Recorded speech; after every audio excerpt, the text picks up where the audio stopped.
Hello everyone, we're back with another message. Feeling great today. I hope everyone else is feeling well. Let's see. I am feeling blessed and highly favored. Okay?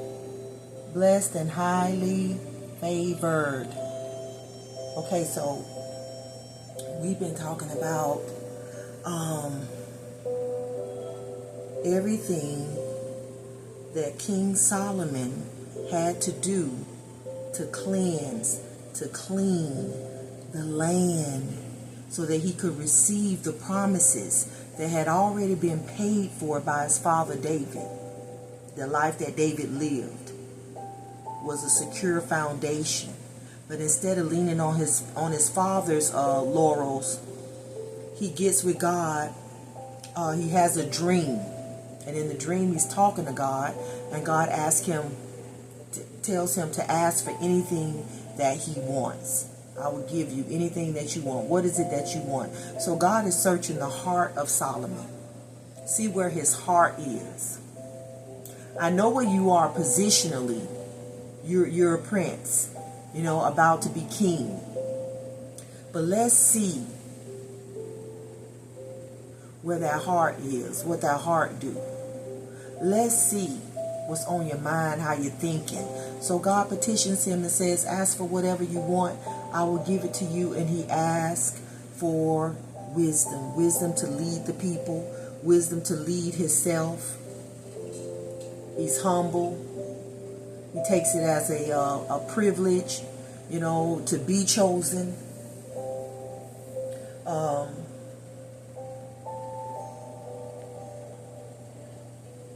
And yeah, from that point on, God is leading him and guiding him.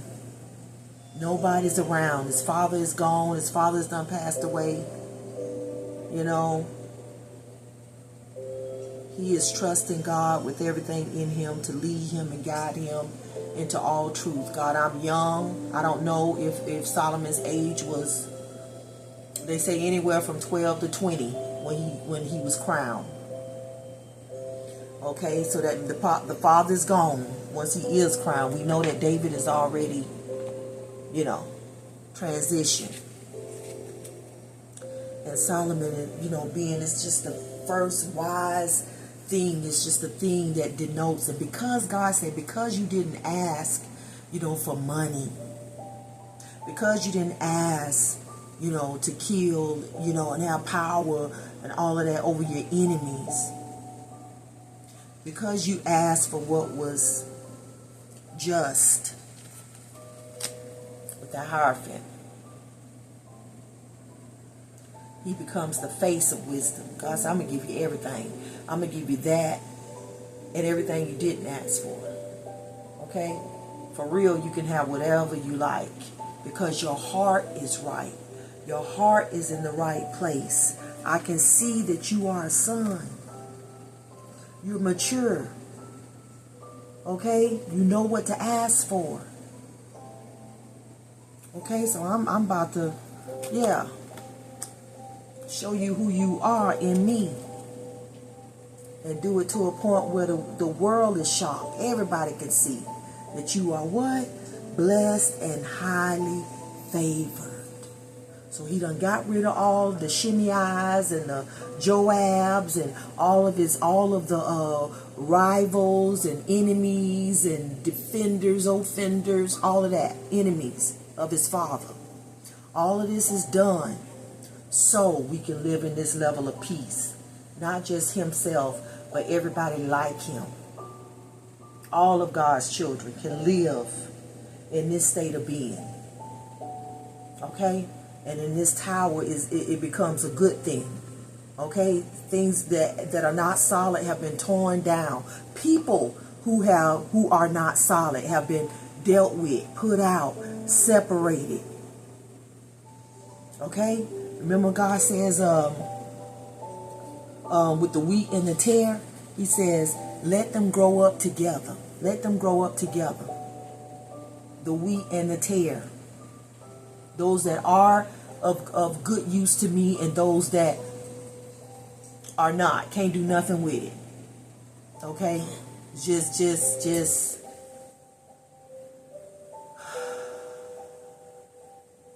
the Bible says that the tares are bundled up together to be burned. Okay? To be just done away with. What you here for anyway? Sucking up sun. Okay? And yeah. All the wisdom, knowledge, and understanding in the world is available to you, but you won't ask, you won't seek, you won't knock for that healing. Talking to the tares. So God said, yeah, let them grow up together. My angels will do the separating. My angels will do the separating. Okay? And Solomon was one of those angels, one of those earth angels, just like his daddy. Okay? These villains is not finna rule and reign on our parade. No. Because we know who we are. We will do what we have to do. Okay? Yeah. Yeah, we're not no punks out here. God ain't no punk, neither are we. We know what we're entitled to. We know what the promises of God are. We know what the will of God is. Okay? So tares, beware. Okay? Getting dealt with out here. God is behind the scenes, doing everything in us and through us, on behalf of us. Just so you know. Just so you know. It's a time and a place for everything. Right here, there's a right time for everything. There's an opportune time to do things. A right time for everything on the earth. A right time to be born, to die, to plant, to reap, to kill, and to heal. To destroy, and another right time to build. Okay? It says to cry, to laugh, to lament, to cheer, to make love, to abstain, to embrace, to part, to search, to count your losses. This is Ecclesiastes 3. A right time to hold and another to let go. A right time to mend and to rip out. It says to shut up and to speak up. We're talking about a time. We're talking about what time it is. A time to love and a time to hate. A time to wage war and a time to make peace. So that's what Solomon was doing. Making peace as the son, as the mature son. Yeah. He was making peace with his past. Making peace with his father's past. Making decisions.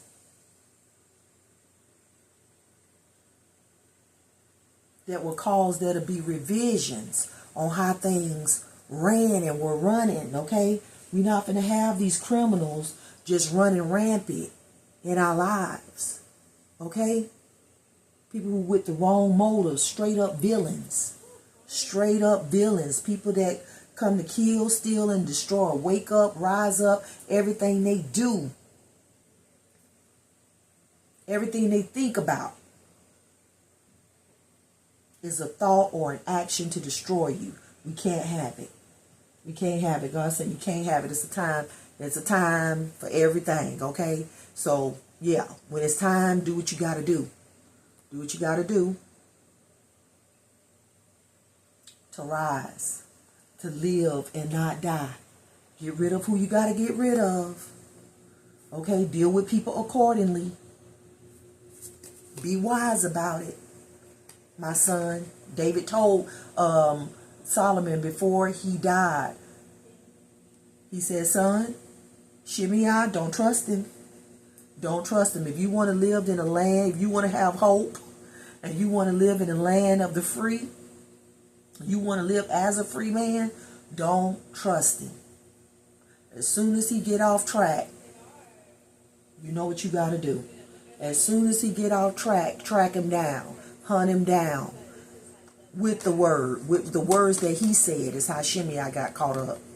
With the words that he said. Yeah. They made an agreement that he would go and be on house arrest. Okay, go sit down somewhere. Go sit down somewhere so we can live in peace.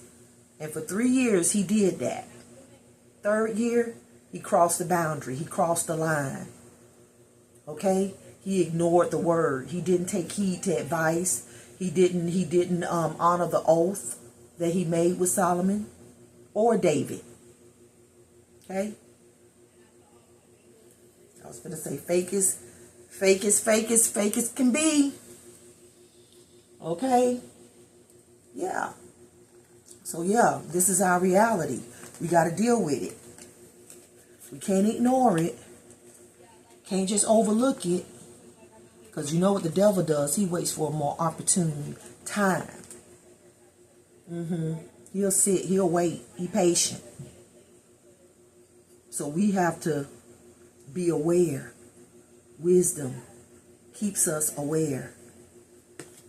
The Hierophant, major arcana, trusted guides. That's what we're talking about. That's what God is building up. That's what God built up. That's what God made Solomon to be.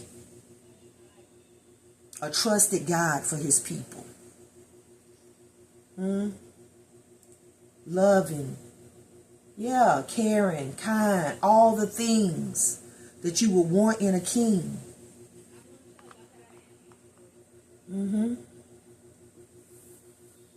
He was a man after God's own heart, just like his father, even more so. It says, representing the Hierophant represents spiritual wisdom. Not just wisdom that you learned from where you worked and you know, but spiritual wisdom. That's that which is not taught in a book. That which God whispers in your ear, in your heart, in the ear of your heart. Okay? When your best friend is not around, from within, the wisdom of God can be found, leading and guiding you into all he's providing.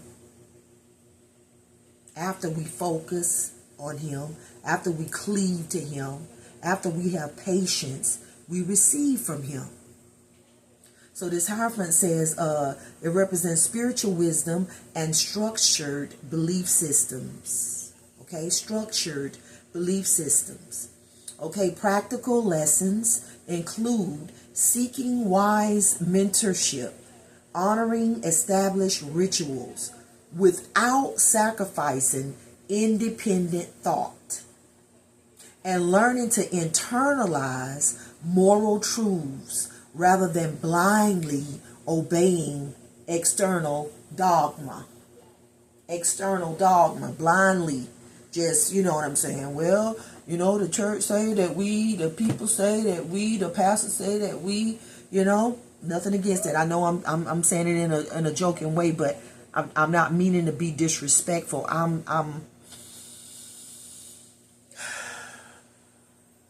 think that it is very important, though, that, you know, we all individually have our own relationship, a personal relationship with God, because it's available to everybody. Yeah. So that, you know, we're not just following the rules right here. It says the Hierophant embraces themes of stability, earthly wisdom. So we're not just spiritually wise, okay? We have earthly wisdom, street smarts, established structures, and passing on worthy traditional values. What kind of values are we passing on? The ones that are worthy of being valued.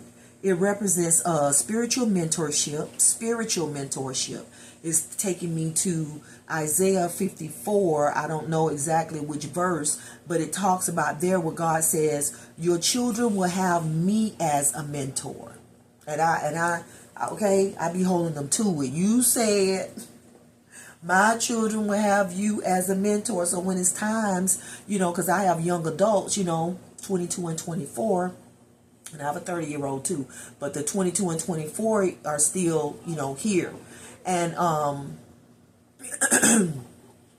when I'm, you know what I mean, standing on the sidelines and I'm watching things and I'm seeing stuff, you know what I'm saying, as they're growing, as they're learning, as they're becoming, I have to remind myself that they, you know, God, you said that my children will have you as a mentor. You said my children will have you as a mentor. I am depending on you to mentor them, okay? So that they're not just conforming to what I say. I need for you to speak, you know, in a way that they can hear, whether it's through somebody else, however you give it to them, in a dream, however, you know, their gift works. I need for you to make sure that, yes, you are leading them and guiding them into all truth. It says, and following established rules, institutional knowledge, formal education, aligning with community, the Hierophant, aligning with community, committed, formalized relationships. These are all the things, marriage, that the Hierophant stands for. It says, balance tradition with your moral compass. Balance tradition, Solomon, with your moral compass. The two kneeling before the Hierophant represent the meeting place. Okay? That's important. The meeting place between human desire and divine structure. Practical lesson is, it is healthy to participate in traditions such as family holidays, professional. It's okay.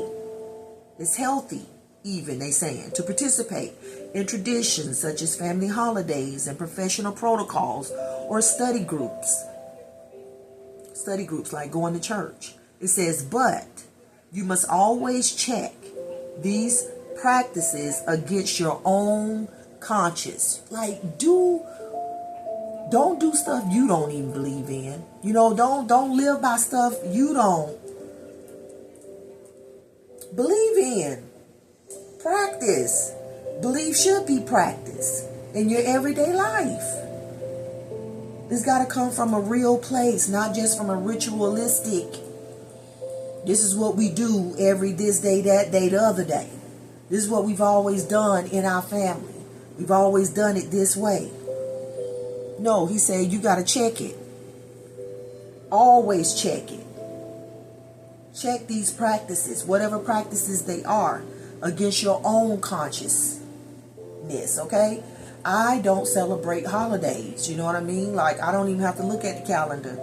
I don't even have to know what day it is because I don't celebrate holidays. Now, my kids can do stuff for me like on Mother's Day. They may do stuff, but it is not required. I am not like checking up on them saying, you know Mother's Day coming, you know my birthday coming, no. If they want to give me something, they give it. Okay, and I receive it, but I know that they love me.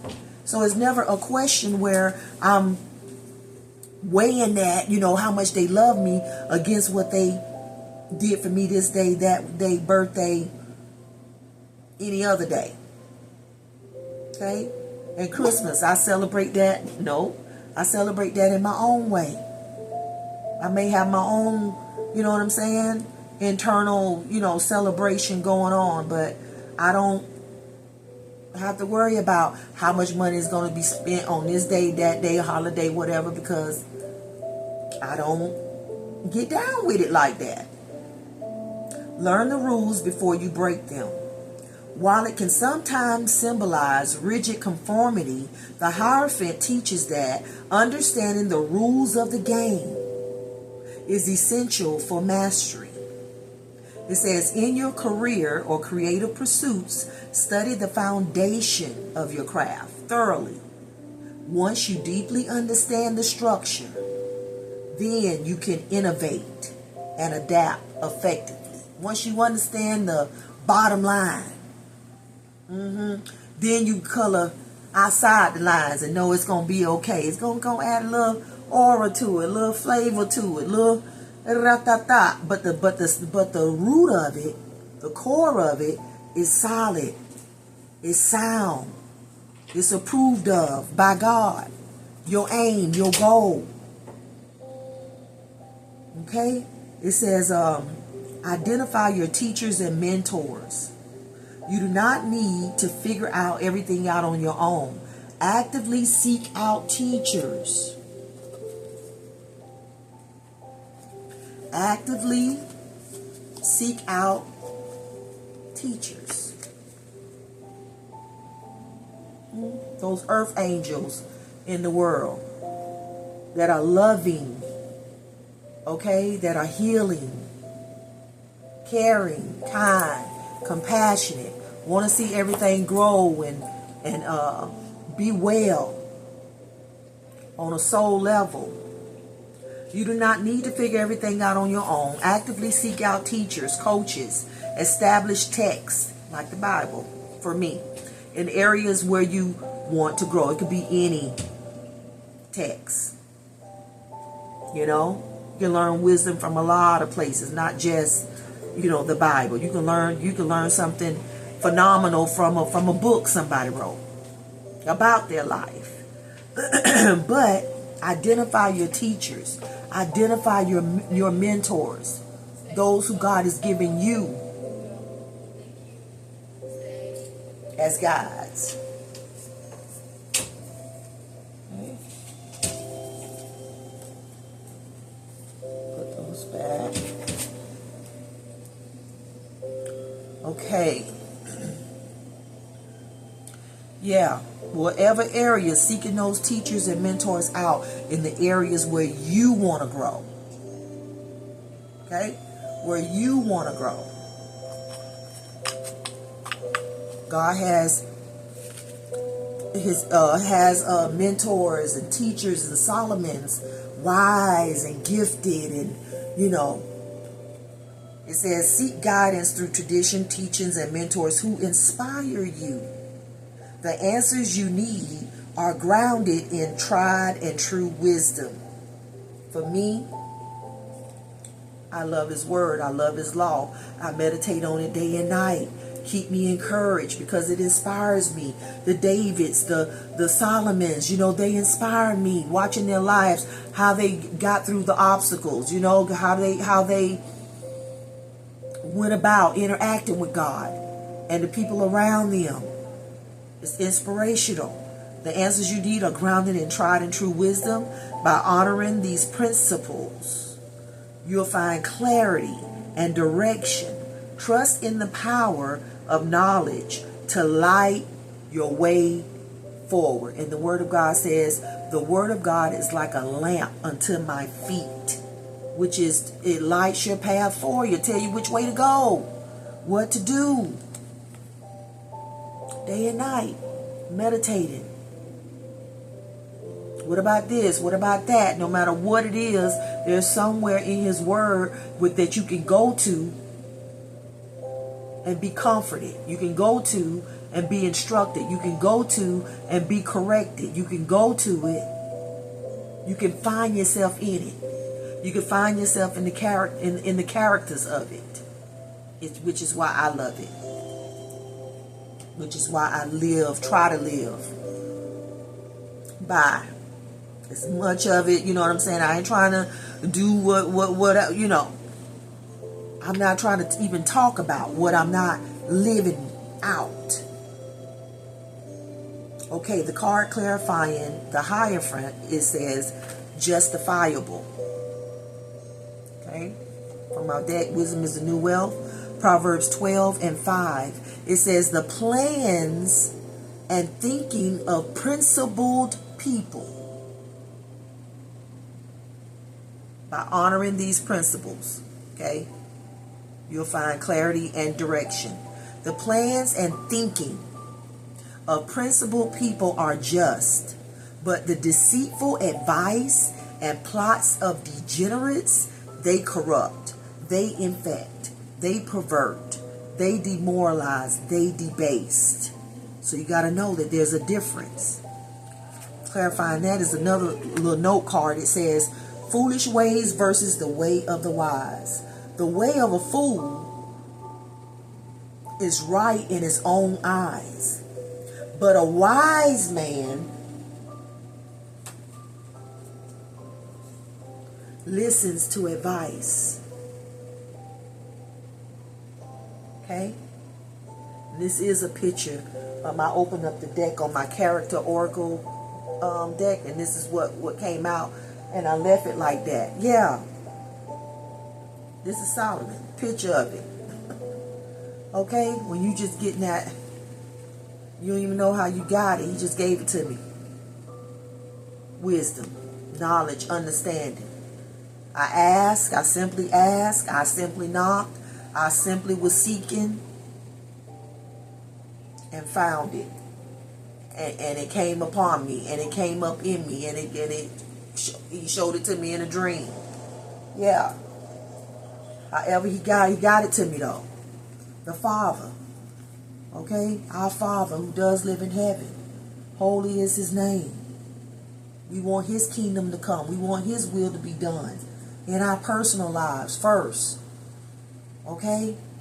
On earth as it is in heaven. Lord, give us each day our daily bread. Tell us what we need to know. Show us what we need to do. Let us not lean on our own understanding, but let us acknowledge you in all of our ways, knowing that you will direct our path. You're going to show us the way. You're going to tell us what to do.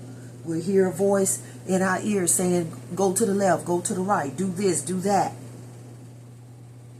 The ways of a fool is right in his own eyes, but a wise man listens to advice. We was talking about Shimei, not listening to advice, was told exactly what to do, showed exactly what a line was, but no. He got his own way he want to go. He got his own thing that he want to do. Solomon was wise because he listened, okay, to wise counsel. Okay? He didn't forget the things that he learned at his mother's knee or the instructions of his father. This passage contrasts arrogance with humility. Okay? There's a contrast between people that are arrogant and people who are humble. Okay? The arrogant one is the fool that's right in his own eyes, leaning on his own understanding, leaning on his years of laurel, and I've been here for so and so and so many years, and I know and I've seen and da-da-da-da-da. And then the wise man, he listens. The foolish persons relies only on their own judgment and understanding, believing that they are always correct, and fail to see their own blind spots. The wise recognize that they don't know everything and actively seek and listen to the input of others. Okay, the wise counsel. They are humble, and there's a difference. And you can see it in people's lives that there is a difference. God's love is steadfast. David calls God his God of mercy. God's unfailing, loyal love actively goes before us or meets us in the face of conflict and spiritual warfare. Now tell me you do not need this steadfast love when you're in the face of conflict, huh? When you're right in the midst of a spiritual warfare. Solomon was dealing with Shimei, or from the spiritual point. God, what do I do with him? What do I do with this disobedient one who's disobeying you, thinking that, he disobeying me, but it's really you? Okay? What do I do? God said, let's look at what already done been done. Let's look at what already done been done. Your father already gave him mercy. Didn't kill him on the spot. Okay? Didn't allow him to be killed on the spot. I've already shown him love. Already shown him mercy. Okay? Loyalty.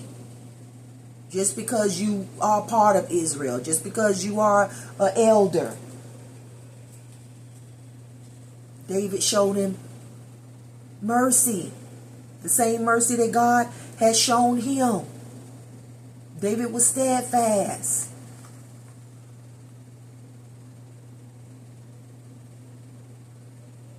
But no, Shimei had his own plan, own way of going about doing things, leaning on his own understanding. It says here, they rely on their own judgment and understanding, believing that they are always, this is narc, that they are always correct. Come on, always.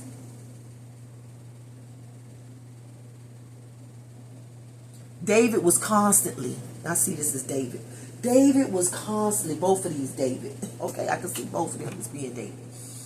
In his younger years and in his old age. But he was constantly asking, seeking, knocking, petitioning God, going to God, casting his cares and all of his anxieties upon God. Not just taking things, doing things on his own. Had an opportunity to kill Saul. But it was like, you know what? And it told him, I could have killed you. I cut a piece of your robe off to show you. If I wanted you dead, you'd be done. But I don't. I just want you to stop harassing me. Okay? Stop harassing me. Solomon was saying the same thing. Just get somewhere and sit down, man. Stay out the way. Before you get hurt. Find something safe to do. Okay? Because I am here to do whatever the will of God is, okay? That we might have this revolutionary new life, and that more abundantly than it's ever been. I will do what needs to be done. I will give the order. If we must. Okay? Solomon was that engineer. Set things up just so for old Shimei. Old shiesty Shimei. The betrayer. Shimei, the Judas. Shimei.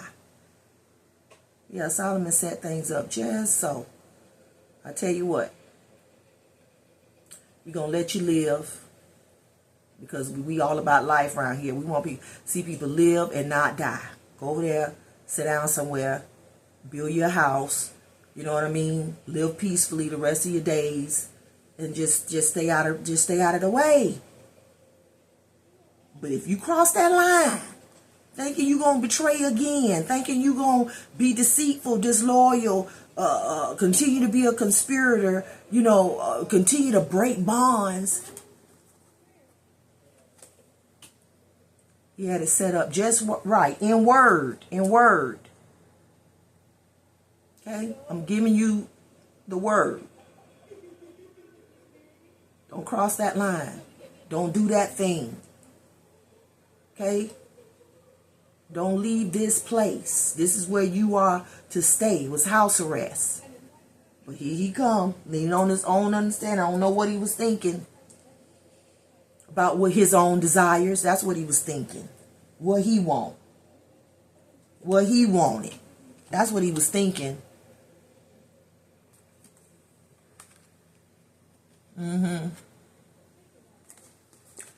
My slaves done left me. Yeah. I'm going to get them. And Solomon said, perfect. Okay, you done decided.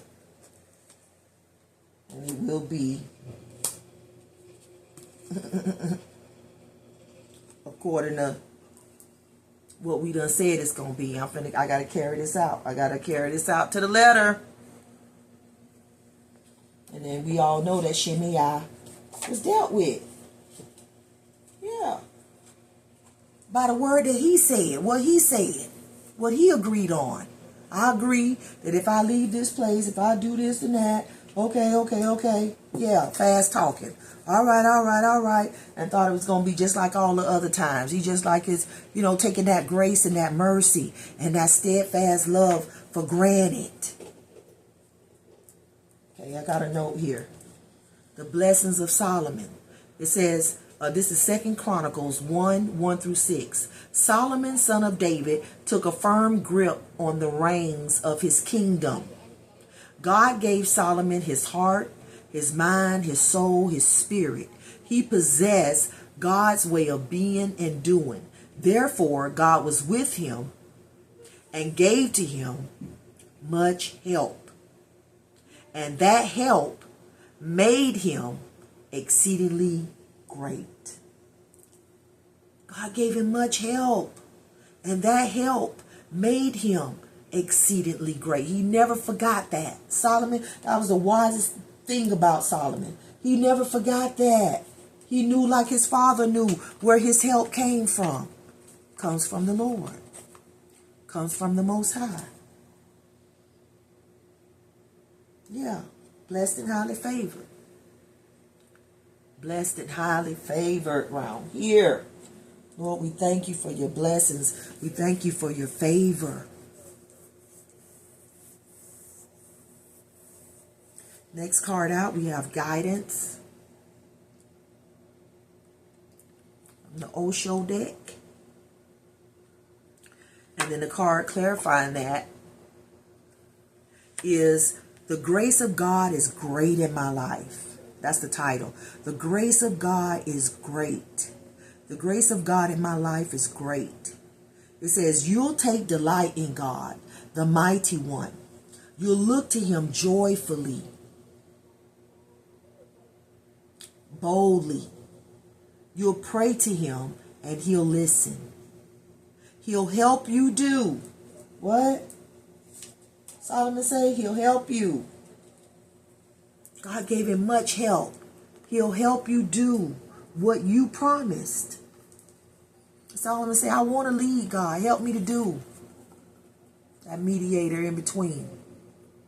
Help me to do what I promised you I would do. It says you'll decide what you want. Talking to the Solomons, talking to the mentors, talking to the wise counsel out here, you know. You'll decide what you want. The leaders. You decide what you want according to the will of God, and it will happen. This is Job 22:26-30. God says decree. He says declare. And by the grace of God, it will be unto you. The Father will give it to you. He will help you. He will lead you by his spirit. Guide you. By those whose spirit, his spirit is in within. Like, you know, the spirit of God was in Solomon. This is how he does it. Through us. Who are cooperating with him. It says more wealth than you could imagine. Remember, because Solomon did not ask for wealth. That wasn't his aim. That wasn't his motive. Very important. That our motives be right. That we're not profit driven. Like the villains. Not profit driven. Clout driven. Yeah. It says you gave in to God, came to terms with him. This is what Solomon was doing even in his dream. Okay, you gave in to God. Lord, have your way. You came to terms with him. I want your will to be done. And everything turned out fine, it says. It says you let him tell you what to do. Okay, humility. You let him tell you what to do. You took his word to heart. You came back to Almighty God and he rebuilt your life. You cleaned house of every evil. You learned to relax your grip on money and abandon your ideas of gold-plated luxury and decree God Almighty as your treasure. I declare. And when I do, they beware. Who bewares? They. For I declare that God is higher than the prince of the air. Only a fool in his heart would say there is no God. But to say this is to have more against you than just the odds. I wonder to myself, will the wicked ever learn? They walk and run in wickedness as though they have no concern. And yes, they shoot their arrows from the shadows.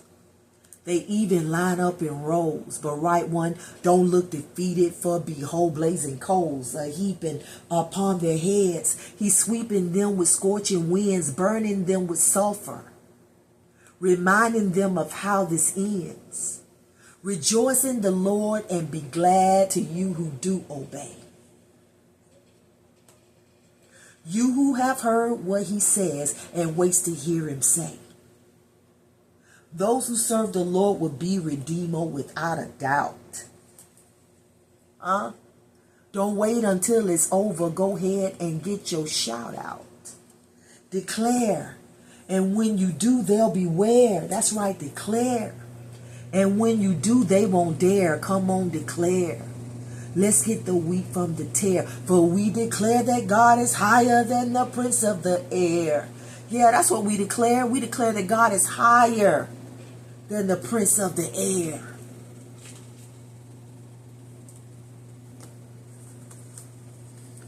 Lord, we thank you for being higher than the prince of the air. You have to remind yourself of that. I have to remind myself of that. God is higher than the prince of the air. And if I ask him, okay, if I seek him, if I ask, he's going to answer. You done told us that. Done told us that. If I decide what I want according to the will of God, it will happen. God, I want peace. Make some decisions so that you have it. Okay? Do what you need to do. If I ask, it says he'll listen. When you pray to him, that's asking. When you look to him joyfully and boldly, okay? When you take delight in God, this is relationship. Then you can decree. Then you can declare, and it will be established, because it's you praying according to his will. You're being led and guided by his spirit, not by your flesh. You done already clean house. Yeah. Of everything evil. I don't want no evil here. Clean house then. Son, clean house. Shed light. I don't want no darkness here. I don't want no creepy crawling, sneaking. Okay. Then get rid of the creepy crawling, sneaking, snaky individuals in your life. Don't do business with them. Okay, don't have them in your camp, in your house. Don't invite evil over to your house. There are things you can do to have your atmosphere, your life, internally, externally, exactly how it's supposed to be. How it is in heaven, it can be that way on earth. Because you're listening to wise advice. Yeah, because your plans and your thinking are according to what is principle. Okay, so therefore they're just. You upright. It says the truth, the lover of your soul. Okay, the truth, the lover of your soul, the spirit of the living God within you is guiding. Guiding you from the depths of your very being right now, trying to show you where to go. You can trust the inner guidance you're being given. It speaks in whispers, and sometimes we can hesitate, not knowing if we've understood correctly. But the indications are clear. And then Isaiah 30:21 says, you'll hear a voice in your ear, or in the ear of your heart. Okay, divinely correcting you, giving you ongoing instructions. God says, make sure you hear with your heart.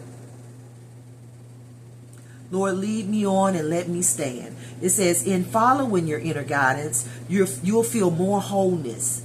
You'll feel more one, more integrated, more engrafted with the Spirit of God within you.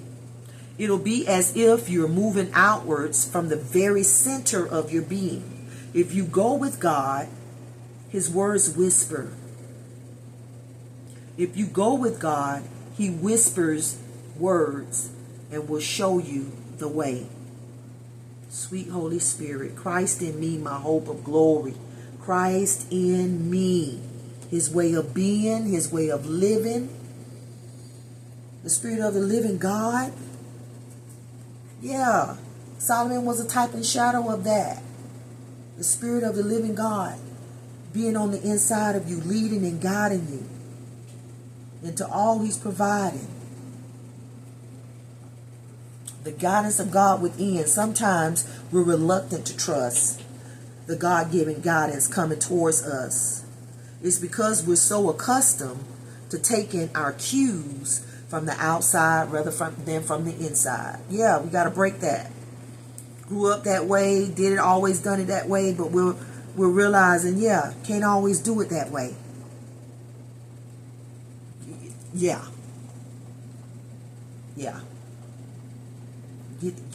They say if you go within, you ain't got to go without.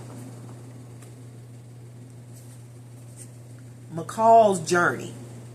So God gave me lots of references from the movie Equalizer, because that is what Solomon also represented. An equalizer. Somebody that's going to set the record straight. We finna clean it all up. Okay, we finna get the atmosphere, okay, just how God like it, so He can be God in it. McCall's journey, it says, from a retired CIA operative who's seeking a quiet, unassuming life. We're going to put him up here too, because he was a guide. Talking about being a guide, receiving guidance, and being that guide.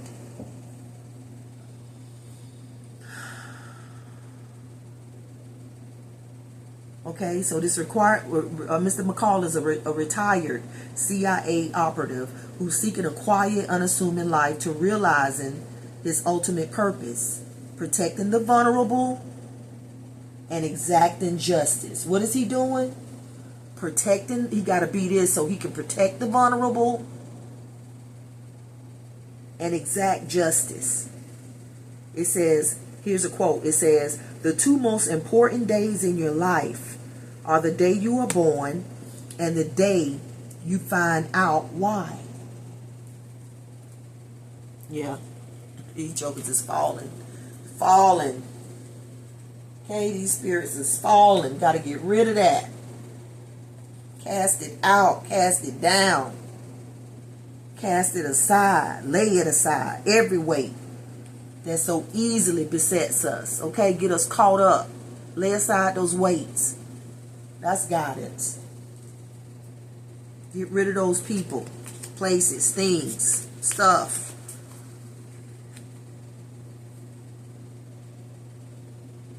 That you know are not going to enable you to live your best life, which is what God wants for you. He said, the thief cometh to steal, kill, and destroy. The villains. They come to kill, steal, and destroy. But I have come, he said. I have come. My wisdom has come. My guidance has come. That you might have life, and that life more abundantly. Okay, it says the moral dilemma of Robert McCall. Quaranta. That's how you say it. And Mr. McCall spar, not just with weapons, carnally, but with questions, spiritually, regarding morality. The overarching question that haunts McCall throughout the trilogy is whether he's considered a good man or a bad man. Because when you got to be this man, it gets confusing, you know. He trying to figure it out. Because, you know, the Solomon too. David as well. This is David. When David was younger. Yeah. This was David. Happy-go-lucky, singing a song. you know, writing a poem. I mean, you know, he's a happy guy. But then we had criminals in the camp. Right? And whenever there were criminals in the camp that couldn't be taught, that wouldn't listen to advice, they would be leaning on their own understanding. There would be, you know, fools doing foolish things in foolish ways. Yes. Then he had to become this. Okay? So here Mr. McCall is with that same, at the crossroads. Who am I? What am I? Trying to figure it out. It says it haunts him. These are questions that haunted McCall throughout the trilogy. And it says, am I a good man or a bad man? His relentless pursuit of justice often crosses violent lines, requiring him to weigh the cost of the bad things, when he got to go in there and deal with them. The cost of the bad things he does against the good outcomes he secures for the communities, like Altomonte. Forgive me if I'm saying it wrong. I'm trying. Yeah. So inside, he's being haunted. Am I a good man or a bad man?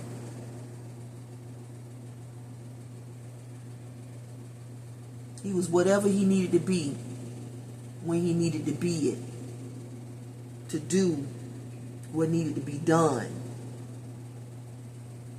Okay? McCall, it says the guiding force. McCall serves as a surrogate father, demanding that the teenager, talking about Miles in the movie Equalizer, that the teenager stay off the streets and focus on his talent. He's also seen as the protector. McCall physically pulls Miles out of a dangerous gang initiation to keep him safe. He snatched him out of hell, and it was forceful. Okay? Yeah, he went all the way.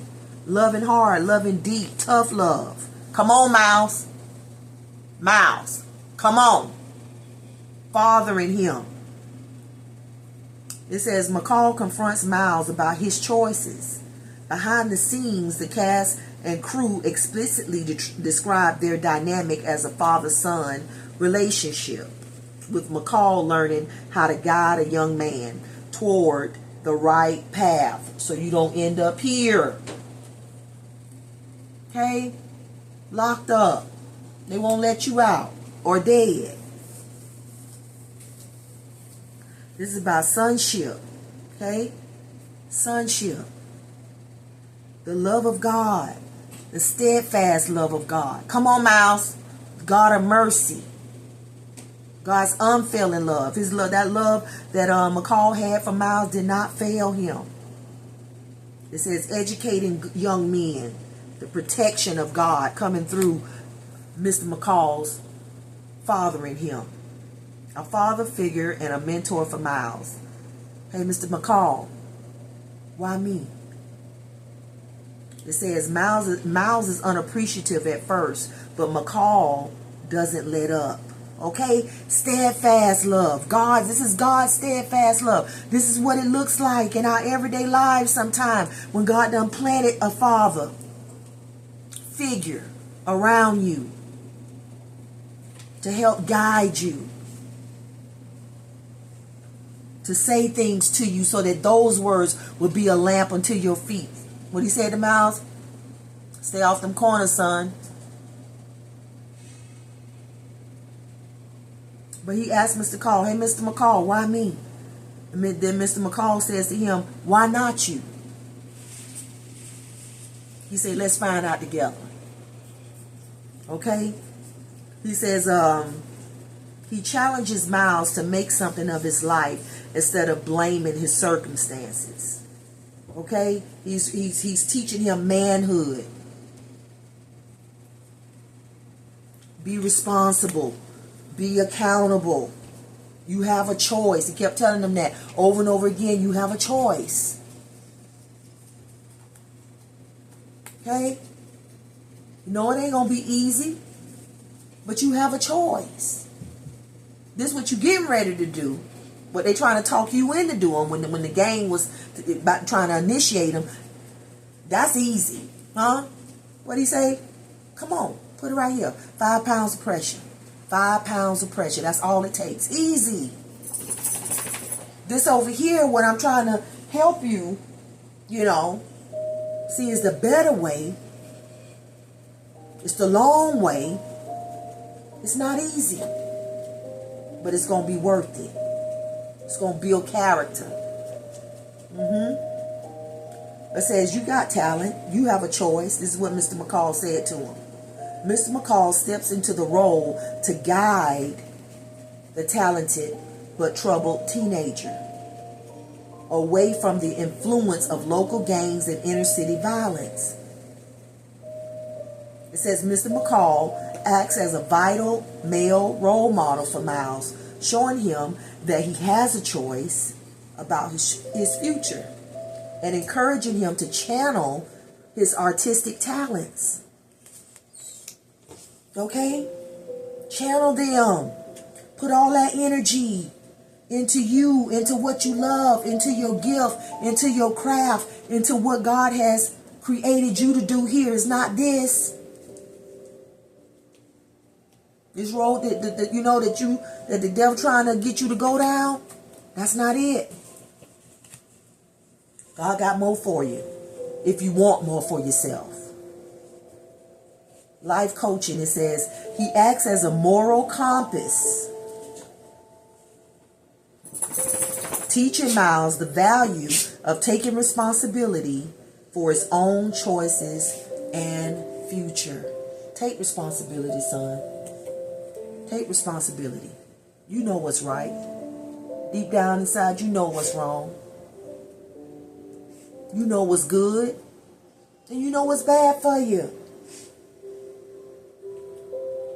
Okay? You can do this. You can do this.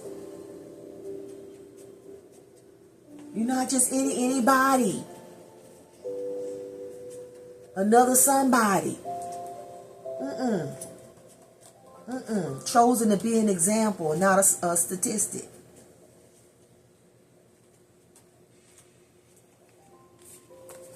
Next card is the Druid. And I'm seeing this as Mr. McCall. Seeing this as us.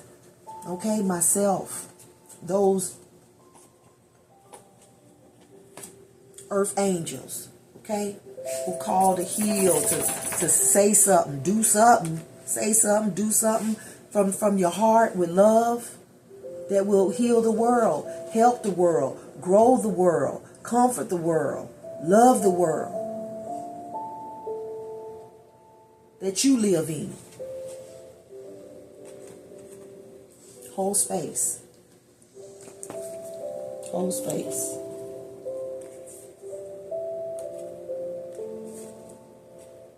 How can you hold space? It says, during this deep period of transition, stand strong.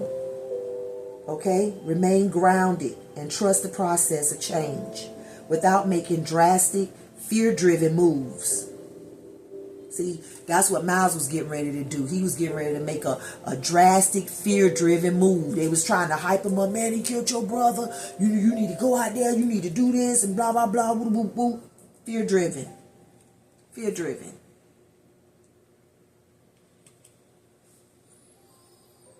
Knowing that you are where you're supposed to be. Trust the process of change without making drastic, fear-driven moves, knowing that you are where you're supposed to be.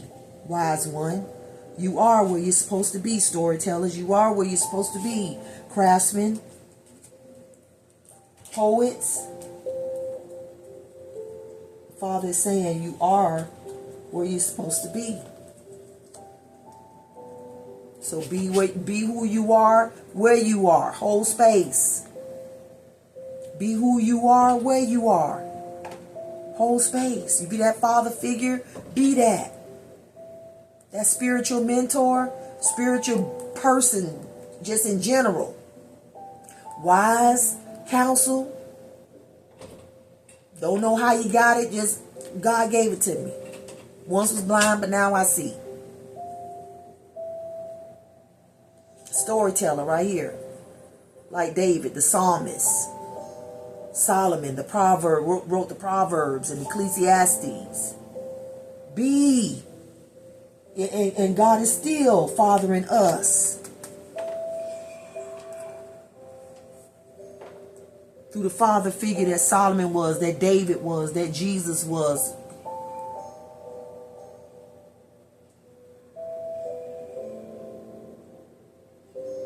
It says, this is the spiritual practice of patience, holding space.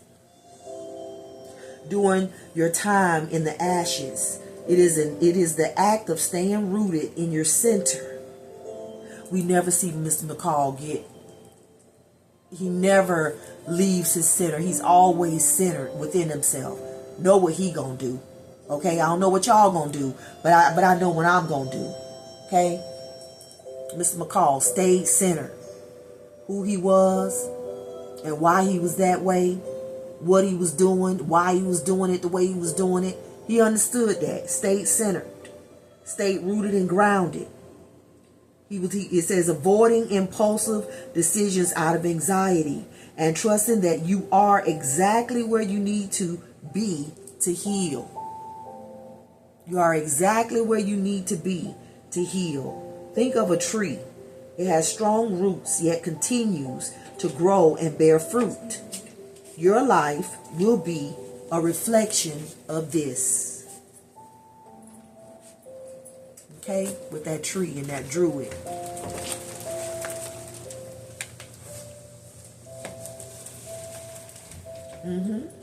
Think of a tree. It has strong roots. Okay? Strong roots. Okay, who are you down to the DNA? Beyond that even. Spiritually, to the spirit of who you are. Staying centered in that. Being rooted and grounded in that. So that you can grow and bear fruit. Okay? Be a blessing to yourself and others. Your life will be a reflection of this tree. Your life will be a reflection of this. It says, remember an Equalizer 3, the last one, and he's facing, I think it was Vincent Porrenta. Yeah. And he says, I'm starting to believe from the bottom of my heart. I'm starting to believe from the bottom of my heart that this is where I am is where I'm supposed to be. I'm starting to believe from the bottom of my heart, okay? That this is where, from the bottom of my heart, starting to believe that this is where I'm supposed to be rooted, planted, grounded, stay. Starting to believe that I've been guided. For real, for real. I done been led. Okay, to this well-lit place. From the bottom of my heart that this is where I'm supposed to be. Yeah. You say I'm doing like I'm supposed to. Giving what I should. He was talking to the villains, Vincent, Marco, Okay? I love how merciful he was with everybody that he had to deal with. Talking about Mr. McCall. David too. Solomon as well. Merciful. Trying to give them an opportunity. He says, you know, he said this to the villains in the valley. He said this to the villains in the valley. You know, I believe that everything in life is about time. And he says, now, unfortunately for you, yours isn't very good. Timing is not very good. He said 3 weeks ago, we wouldn't even be having this conversation. But I'm here now. Okay? But I'm here now. And I'm really beginning to like this place and the people. He said, I'm starting to believe from the bottom of my heart that this is where I'm supposed to be. He said, so whatever it is that you and your friends do it somewhere else. Okay? Giving them a warning. But he said, I'm about to be what? Steadfast. I love these people. I'm steadfast, unmovable, always abounding in the work of the Lord, okay? Yeah, always doing what needs to be done, what I can do. So there's peace within me and around me.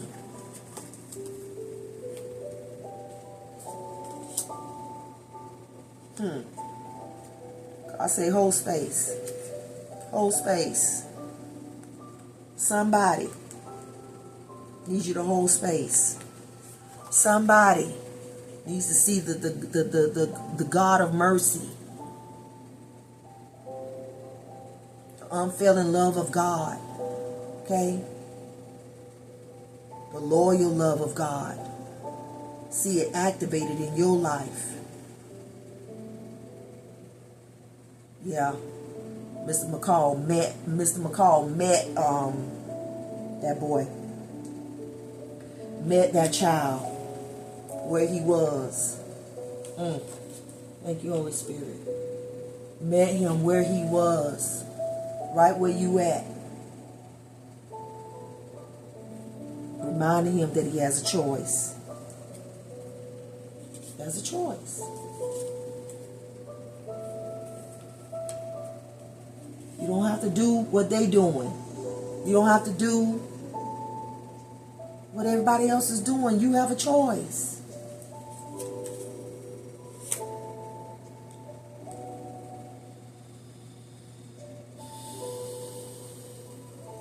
So yeah, he was talking to the villains in Equalizer 3.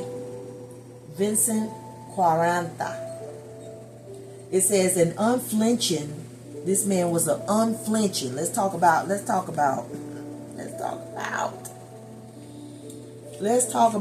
evil he had to cleanse the house of.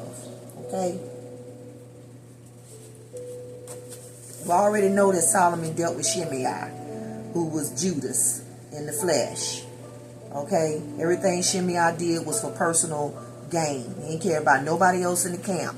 Personal gain. Okay? But the deceitful advice and the plots of degenerates. That's what Shimei was. That's what Nikolai was. That's what Vincent Quaranta was. That is what David York was. Okay, he says Judas is used to describe someone who sells out. We're talking about Shimei though. Someone who sells out their principles. See, we was talking earlier about the plans and the principle. The plans and thinking of principled people are just. But they done sold out. Shimei, he'll sell out. He gonna sell out the plans and the principles, the just plans and the just principles. They say they sell out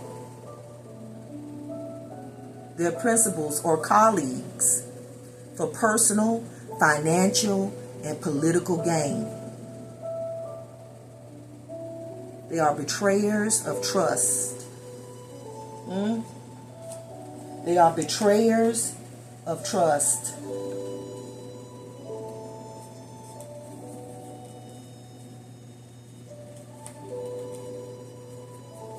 What is that? Betrayers of trust. someone who turns against a cause, a group, or a loved one from the inside.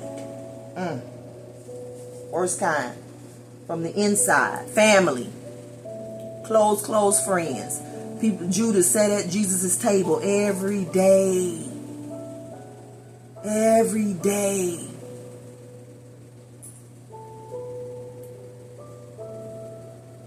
Planning to sell him out. Planning to betray his trust.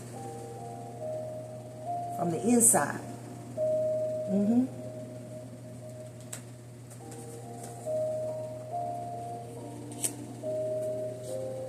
Here's Vincent. It says Vincent was an unflinching, sadistic, and ruthless Grand Master.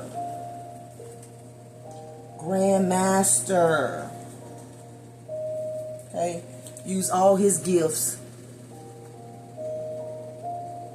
for organized crime, for organizing crime against the community.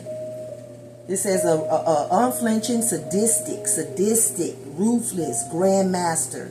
He uses systematic terror and economic strangulation. He was the intelligent and strategic force behind the scenes, okay? Behind the scenes. Orchestrating large-scale commercial takeovers, drug trafficking, and real estate extortion. Possessed a God complex, famously believing that he could take over whatever and whomever he desired without consequences. He used extreme violence, public fire bombings, and brutal executions to break the spirit of the villagers. Okay? We're going to break their spirit. Don't want them to have no hope. Don't want them to have no help. You want to break them. Break their spirit.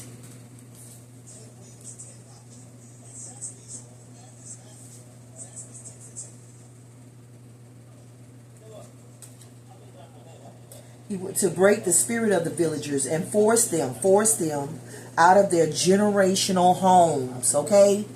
I forced them out of their inheritance, what's due to them. Generation blessings that have been passed down to them. But he figured if I could break their spirit, okay, force them out of their generational homes, then I can swap places and take it over and do what I want to do with it. It says that Quantera was vindictive. When McCall disrupts his operation and kills his brother Marco, Vincent shifts from cold corporate greed to a frantic personal vendetta. Frantic is key. Frantic is key. Personal vendetta, and desperately tries to burn down the very community that defied him. Okay? That defied him. You gonna defy me? Yeah, he huffing and puffing, and I'm gonna blow your house down. I'm gonna blow your house up. I'm gonna do something to, shake your foundations from up underneath you. Thank God for Mr. McCall. But this is what he was dealing with. The villain in Equalizer 2, Dave York. No, let's go to Nikolai. Let's go backwards. Let's go to Nikolai in the first one. Okay, so Nikolai was a sadistic assassin. Sadistic. Need to have my the ruthless card out here. Sadistic. All of them were sadistic. He was a fixer and an executioner. You're going to go and fix things. Go and handle that. Go and handle that, Mr. McCall. Man that's trying to clean house and make it clean all the evil out of the, out of the city, out of the town, out of us. Fix it. Get rid of him. Execute him. His personality was cold, calculating, and he was a remorseless psychopath. He ruled through fear and intimidation.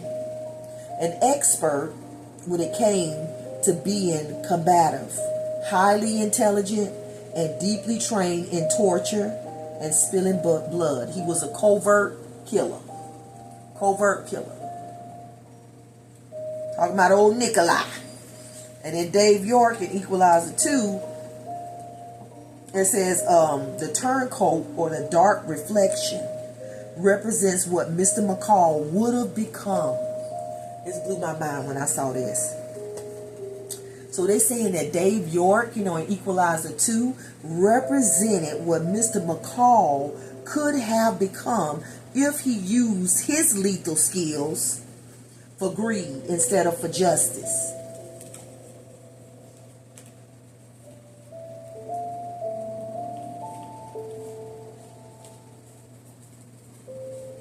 Dave York was what Mr. McCall would have become if he had used his lethal skills for greed instead of for justice. Calculating and deceptive, he used his past friendship with McCall to hide his criminal enterprise, okay? He was cold and pragmatic and justifies his murders as unfortunates, even if they were former friends like Susan was. He was profit driven. Anything else? Nope. That's it. Yeah, profit driven.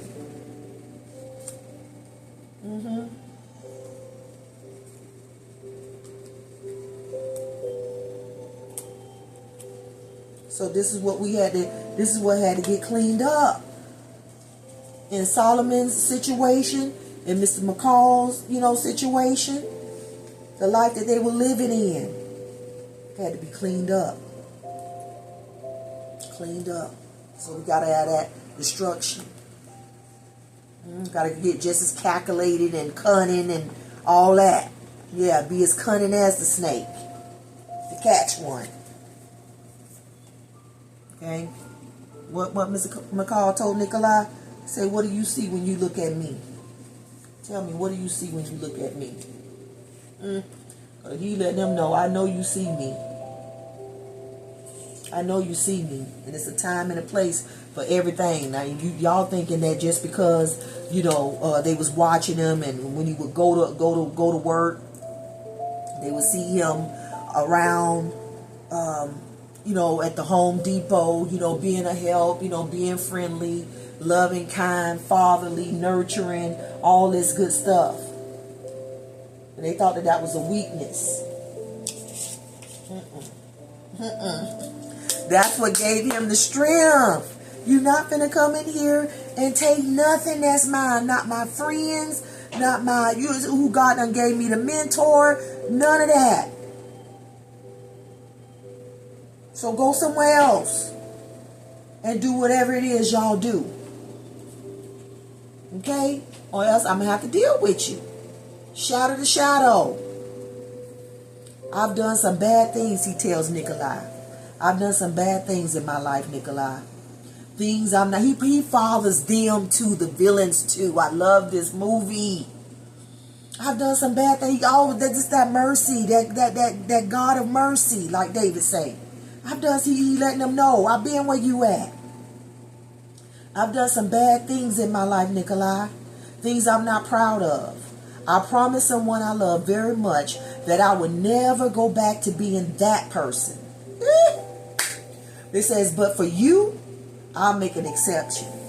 Okay? For you. Okay? Because I got to be that person in order to deal with the person you are. Yeah, I'm going to have to make an exception. It says, learn from the pain. Sometimes it is necessary. It is the necessary catalyst for change. Allow it to lead you forward towards deeper understanding and growth. Those towers. Those moments when you got to come shadow to shadow. Okay? Your shadow against their shadow. Okay? You got to get foxy with it. Okay? Yeah. The next card out is courage. Got to have courage to do this. Yeah. Courage to come up, Miles, between the rocks and the hard places of life. Get over and heal from the things that have happened to you that you had no control over. Got to have courage to walk away from them gains, to turn them gains down. And the courage to face them shadows when you got to face them. When people just want to be who they want to be. Okay.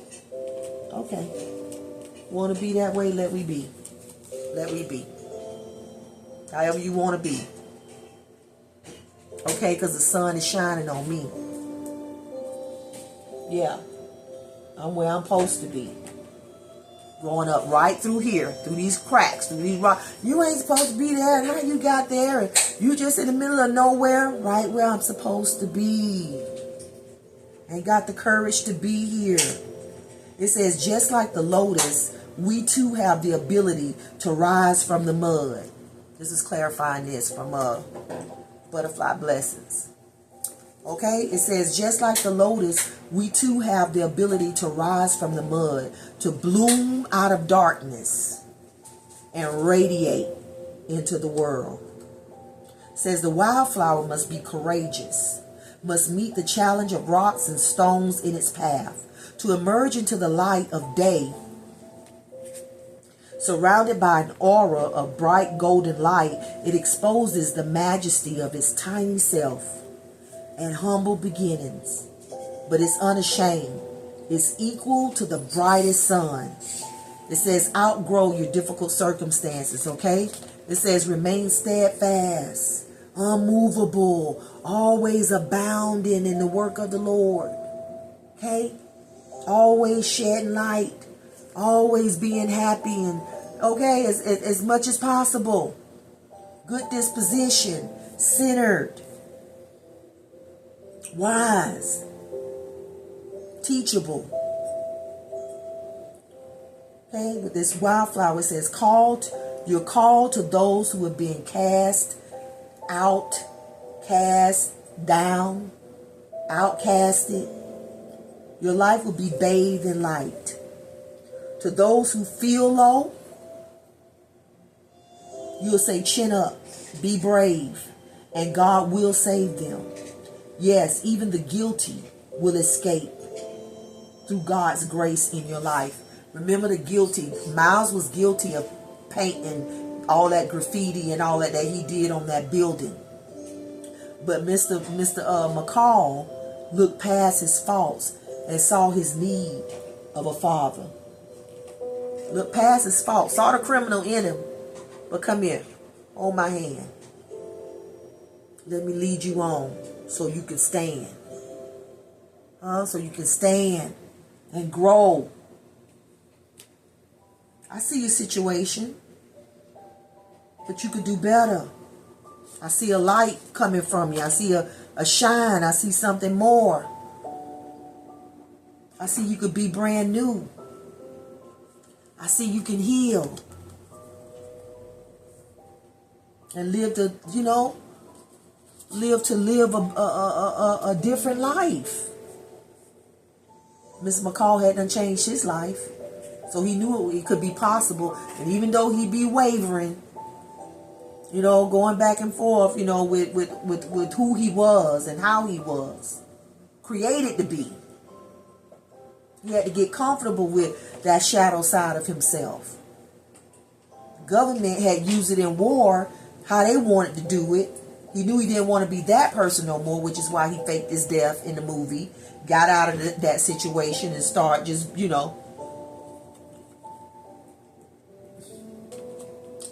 being devoted to God, okay?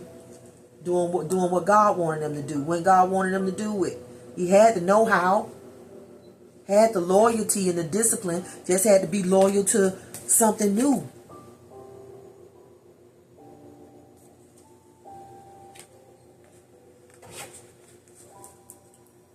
I say, I got something for you to do. I got somebody for you to be. Be a guide for me. Be a guide for me. Father for me. Mentor for me. Guide for me. Hold space for me. Occupy until I come. Seeds of greatness. Seeds of greatness. It says the seed cannot know what's going to happen. The seed cannot know what's going to happen. The seed has never known the flower. Okay? The seed, before it became the flower, the seed has never known the flower. It's just only known being a seed. And cannot even believe that it has the potential to become. That's why Miles was saying, why me? That's why he was asking Mr. McCall, why me? Because he couldn't even conceive becoming a flower. Becoming something more than he was. It says, cannot believe that it has the potential to become a beautiful flower. Long is the journey. God said, count the cost. Long is the journey. It is always safer not to go on that long journey. It is always safer not to grow on that long journey because the path is unknown and nothing is guaranteed. Okay, he didn't know how things were going to work out with him and Miles. You know, he there going toe to toe, you know what I'm saying, fighting for his life, literally. But when he got down there and, you know, snatched away from him and, you know, he didn't know how it was going to go. But he was loving hard. He was loving like God. He was showing mercy, showing Miles mercy and demonstrating God's unfailing love. His loyal love. His love was active. Came for him. People say, ain't nobody coming for you. He came, Mr. McCall came for Miles. Snatched him right up out of that hell. Come on, Miles. Okay? Tough love. Nothing is guaranteed, though. Yeah, I mean, even Mr. McCall, can I be more? Can I father, you know, this young man? Can I mentor this young man? Can I make a difference in this young man's life? Sowing a seed in his heart. That'll come up faster than that backyard weed. And this is where we start, by opening the door. Stop peeping out the peephole. Don't want to talk through no cracks. Invite us at the end to the den. Let's sit and chit chat about this message you sending you, giving you. True for living, you see. It'll cause you to conceive. It'll cause you to conceive what you must achieve with ease. I am God's representative. This ain't a waste of my time, because I remember so clearly when God came knocking on mine. A day of choosing yea or nay, what would I finally say? Could I obey? Hey, who is this God anyway? Because you talking about me giving up what I've been given into. Doing what did it for me. All that I knew how to do. And though I'd often recognize that my way just seemed right, I say to myself, take a left, your next just might. Now that's just the type of hype that I use to abuse myself. Yeah, I was living with the very thing that was hazardous to my health. Listen, this ain't about a Saturday morning wake up call, breakfast in bed, delivered to the door. No, that ain't it at all. But what has been delivered, first class at that, is this, an opportunity. I guarantee. You can't afford to miss. No. You can't afford to miss it. Why? Because the next knock you hear could be you knocking on wood. Folks placing flowers on the hood of what could have been avoided, but no, you ignored it. So hey, what can we say? Choose ye this day who you gonna serve. You choose the devil over God? Nigga, you got nerve. But we gonna walk down these streets, huh? Knock on these doors. Witness to your spirit till it comes out your pores. Have your minds in a daze until your tongue's in a twist. Have you saying, how in the world can I live without this? That's what we want to know.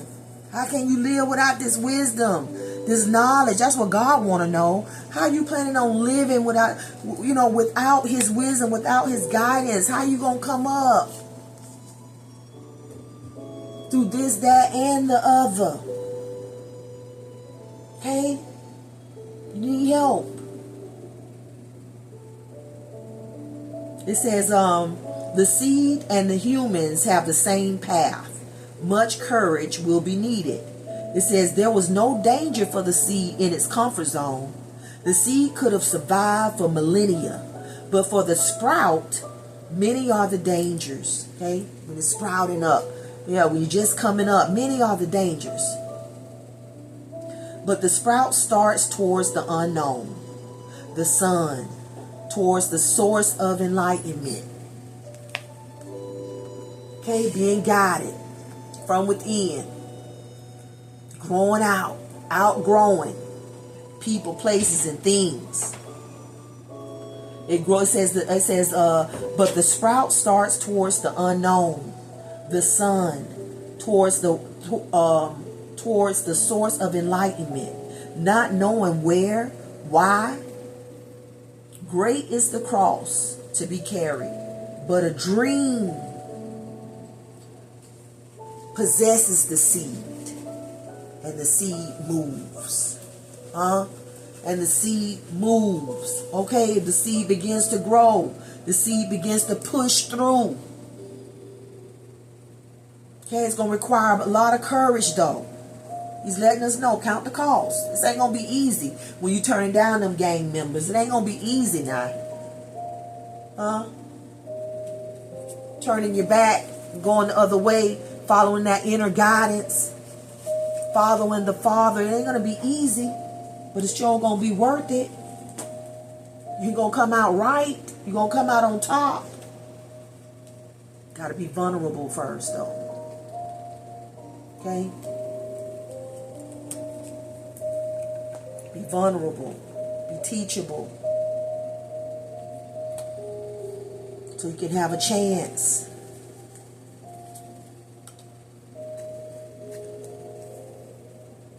It says, nothing is guaranteed. And talking about courage. It says, the hazards of the journey are 1,001. Many are the pitfalls, and the seed is secure, hidden inside a hard core. But the seed tries. It makes its effort. It drops its hard shell. It makes an effort. It drops its hard shell. Okay? Becoming vulnerable. Dropping its hard shell. This is what Miles had to do. Drop that hard shell, Miles. Which is its security. It starts moving. Immediately the fight starts. The struggle with the soil and with the stones and with the rocks, okay? With the people, with the places, with the things. Here we go. That's what I thought I was going to point to. Yeah, the dangers will be many to the vulnerable, to the very vulnerable sprout. But just like the lotus, we too have the ability to rise from the mud, bloom out of the darkness, and radiate into the world. Next card out is the Phoenix. What card was this clarifying right here? Okay, this one right here. Courage, because you got to have that courage to rise. You have an opportunity, but do you have the courage to rise from the ashes? Got the courage to rise from these ashes? Can you be by yourself after everybody done been cleared out? Can you be alone? Rising in rebirth. Just as the seed pushes through the dirt, the spiritual energy of rebirth allows you to emerge from difficulties, not broken, but stronger, wiser, and more aligned with your authentic self, which we know that that's what towers are for. So that you can, everything is torn down, everything that's not really you. Just picked up this, that, the other. Just started doing it because everybody else was doing it. We're talking about those traditions, those religions, those traditions, those things. But it all come down so that we could build something that's wiser and more aligned with our authentic selves. Got to be true to ourselves, right? Yeah. not just following religious dogma.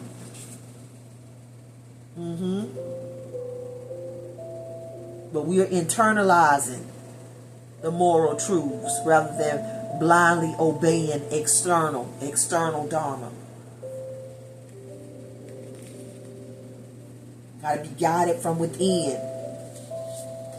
It says, the rising from the ashes.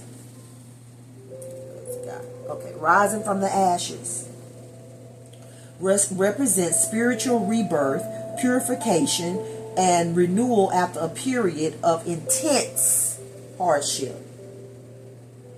The burning and the ashes, the fire represents life's trials. Listen to this.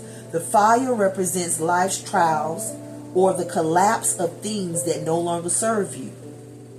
Ashes represent a period of apparent emptiness, a necessary pause for surrender, for reflection, and for mourning. Okay? Gotta sit down somewhere. Gotta sit down somewhere. Be fathered. Sit down somewhere and be guided. Sit down somewhere for a minute. A necessary pause for surrender, for reflection, and for mourning. Next card, it says redeemed by the King.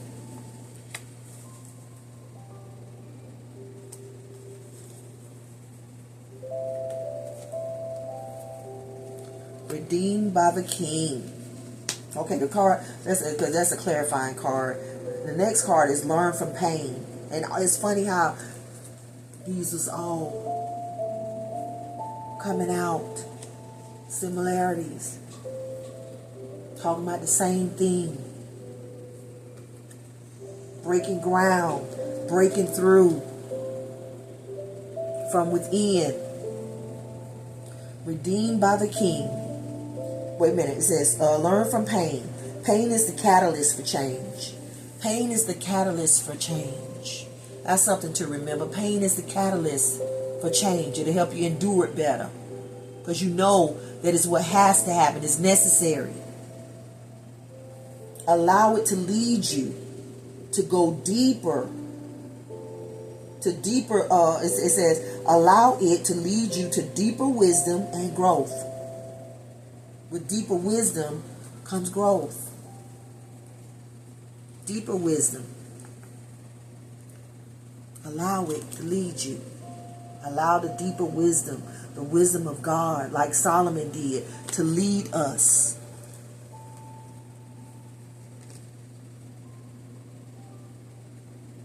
To deeper wisdom and growth. Yeah, Solomon wasn't just around here, off with his head, off with his head, off with his head, doing things. He was not doing things out of fear. Same with McCall. Same thing. I got one biblical, okay, for those that know that and who are believers. And then we got Mr. McCall over here, if you just, not with the religious text. And we just using a natural, worldly, earthly example in Mr. McCall in the movie Equalizer. Neither one of them was just making decisions out of fear. You know what I mean? No matter how scary the situation was, they were always principled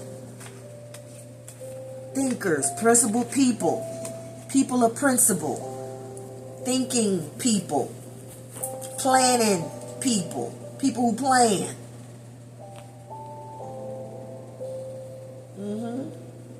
They weren't criminals in what they was doing. Yeah, you can have two sets of people doing the same thing, but for different reasons. McCall had to kill villains like Nikolai and Dave York. Okay, villains like Nikolai, Dave York, and Juan Paranta. I know y'all be tripping about me keep trying to say that, but I was practicing, trying to get it right. Yeah. But he had to get, you know what I'm saying? He had to get with them on their level. He had to become as much of a monster as they was. Because we was dealing with people that are ruthless and reckless. Okay, so this card says, learn from the pain. Learn from the pain. Miles, you can learn from it. Mr. McCall had to learn from pain.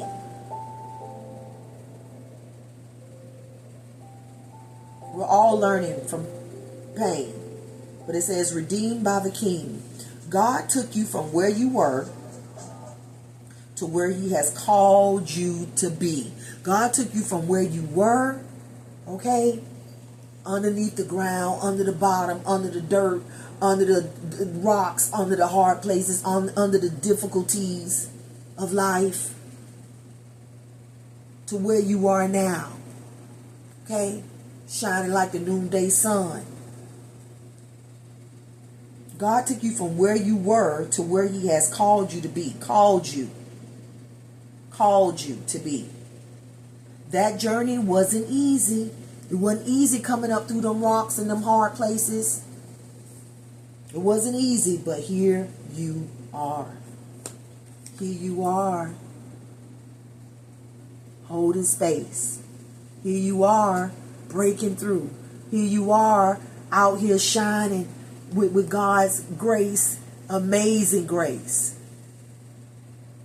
surrounding you, okay, all his light, surrounding you, all his loyal love with you, all his goodness and mercy, every day, every new day. God got you here, took you from where you was, which was nowhere, nothing, nobody. Okay, the way you was, you know, where Miles would have stayed there, nothing, nobody. You want to just be another nobody, Miles? Or you want to be somebody? Somebody who creates comic books and, you know what I'm saying? And writes about heroes, the heroes in his everyday life. What you want to do? Who you want to be. God done took you from where you were. Now you have a chance to be all you can be. All you've been called to be. All you've been created to be. The journey not going to be easy, but it will be worth it. The journey hasn't been easy, but here you are. Here we are. And clarifying that, learn from the pain and redeemed by the King. We have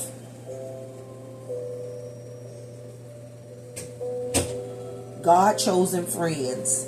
And all these God-chosen lives all around. What splendid friends they make. All these God-chosen friends all around after you done broke through. After you done started being who you've always been created to be. After you started holding space. Okay, here come God coming through with some friends for you. Okay, Mr. McCall realized those buddies he had and when he was in the service, they weren't his buddy no more. These are different than they were back then, friend. You couldn't be friends with them.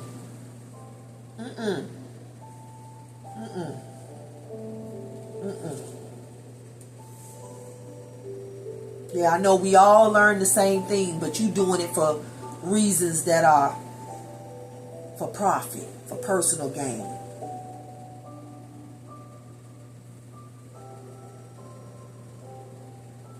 Evil.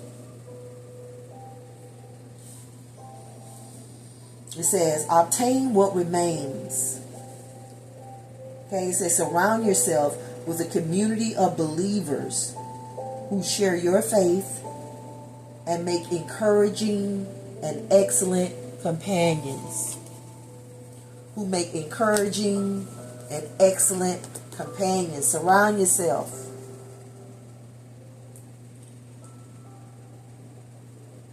And then we have Another card clarifying says educator, mentor, guide, teacher, imparter.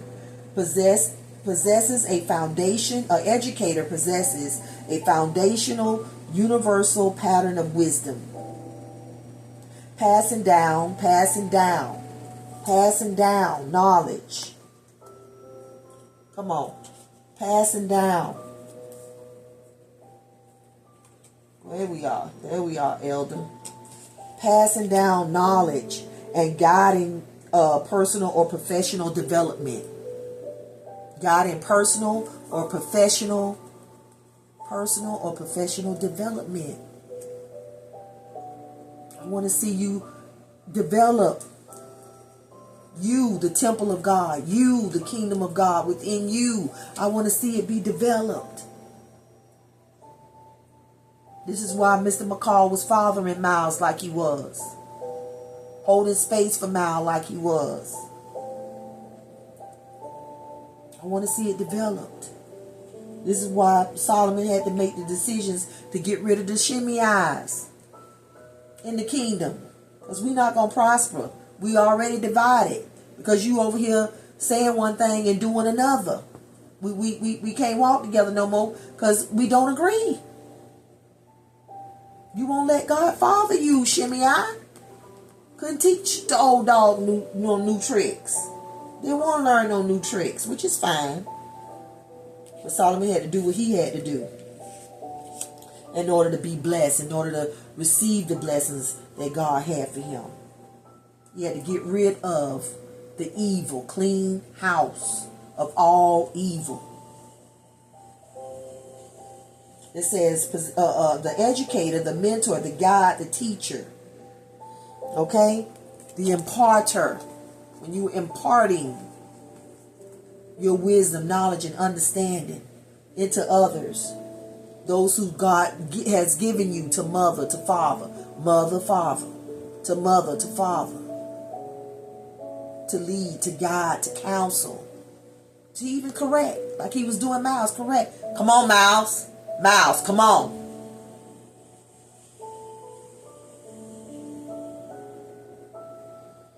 Said that they possess a foundational universal pattern of wisdom, passing down knowledge and guiding personal or professional development.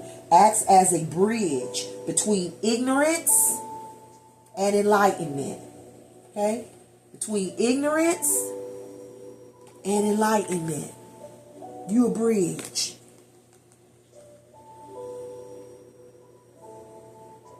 Providing essential tools and support to help the student succeed on their journey. This is the purpose, to help the student succeed on their journey. Seek out, ask God, Lord, lead me and guide me. He does it through people. And sometimes he does it himself, like he did with Solomon. Give it to you in a dream. Okay, let you see something, read something, run up on something. Yeah. I told you, Isaiah 54, God said, your children will have me as their mentor. I will lead them. I will guide them personally. Cast all your cares about them on me and see if I don't open the windows of heaven and pour them out all the love, all of my care, all of my concern, medicine. See if I don't heal them. See if I don't grow them and develop them so everything in their life is just flourishing and full of love. Love is the foundation. Love is the root. Give them something. I will give them something, some wisdom, some knowledge, some understanding so that they too can share. They too can become an educator, the teacher one day that can help that's another student succeed on their path. Oh yeah, I did that, and when I did it, I did this and this helped with that. Yeah. Surround yourself with people like that.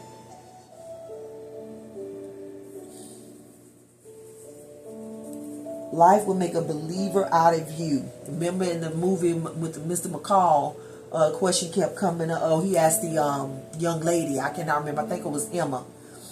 He asked Emma, Susan's daughter, do you believe in miracles?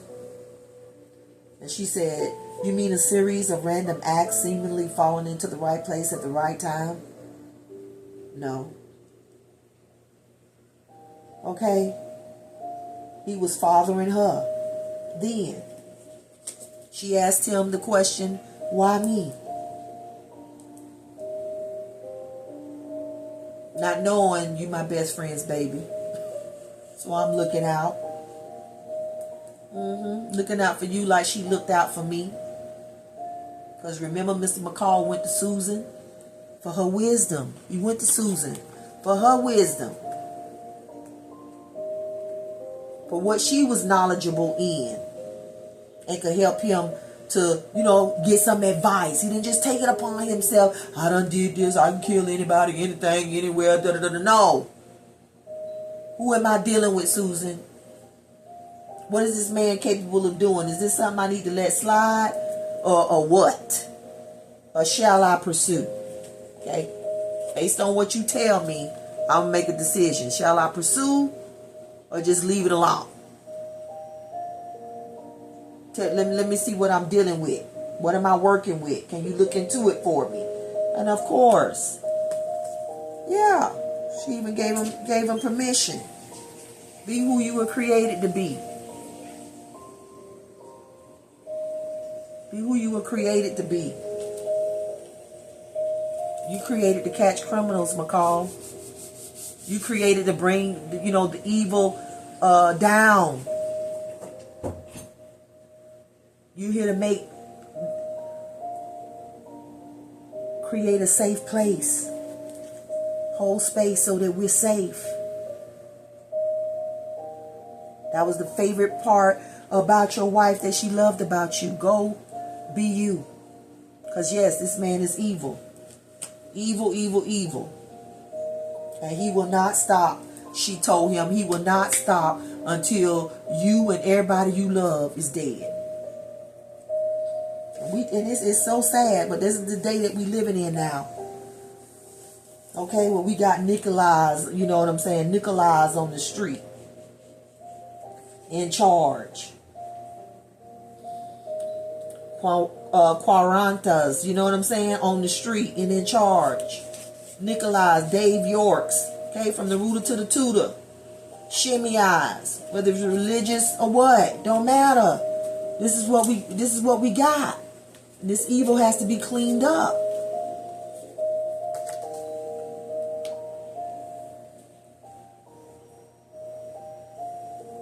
In our personal lives and in our world at large. We are praying, we are believing God, doing it in our personally and in praying collectively, Father God, clean house. We're going to do what we can do, but then we need you to do what we can't do. Or what, you know what I'm saying? We're going to do what you done told us to do. And really when you do that, that's going to do it. I ain't even got to lift a finger. God is so in charge. Okay? He said right here, this is what you could do. Because the grace of God is so great in this day, in this hour, during this time, Desperate times calls for desperate measures. Got to really stay prayed up. Okay? Got to really stay, connected to God, one with God. Because of the times that we living in. We got people like, this is not just a movie. Some people's lives are like movies. Got so much evil in it. So much evil intent. Okay? So much deceitful advice going out. People literally plotting. Degenerates are plotting. People are corrupt, infected, perverted, demoralized, debased. You gotta be one. Okay, you gotta be one. You gotta be a son of God's, a daughter of God's out here. In order to just be able to grow. In order to be able to break through. In order to even become new. God say, take those building blocks. That's what thank you, Holy Spirit. That's what McCall did with Vincent Q. We always call him Q, so I stopped messing that name up. But with him, he took the drugs that he had been selling and fed them to him. And that's what killed him. Okay, about that live by the sword, die by the sword. I have here, when I allow the bricks before me, okay? Even these are little bricks. These little things of wisdom, little bricks. Okay? The things that people have done, said, bricks. When I allow the bricks before me to build me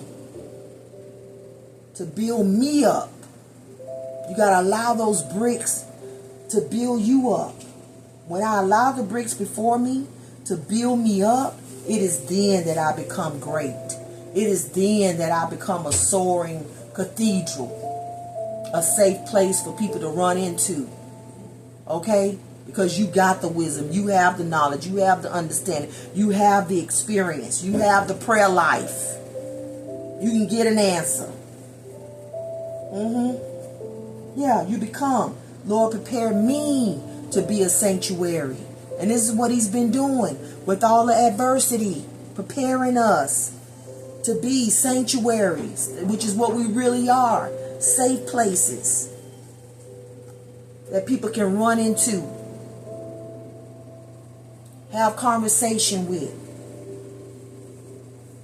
and be safe, and be led, and be guided. Be given something, some positive words, some affirmation, some story that, you understand what I'm saying, testifies that God will, God can, and God wants to. He wants to see you break through.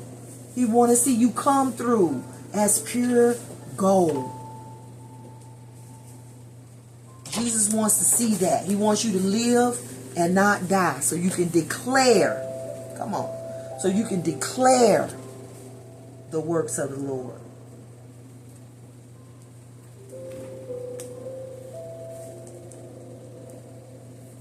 I am life, and I deserve to live. That's what we got to say to ourselves. I am life. I am life. I am, where's that sun? I am life.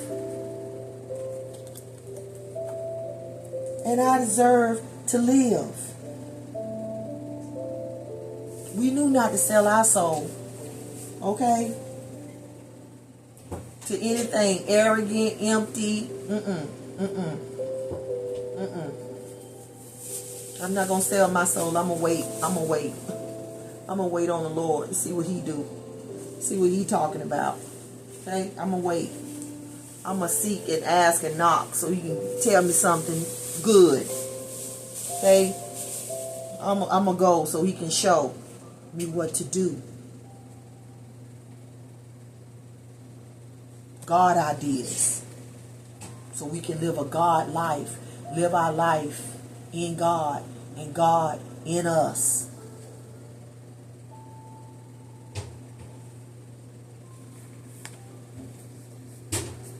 That was the message, guys. I hope you guys enjoyed it as much as I enjoyed delivering it. And until next time. Probably. You say bye-bye.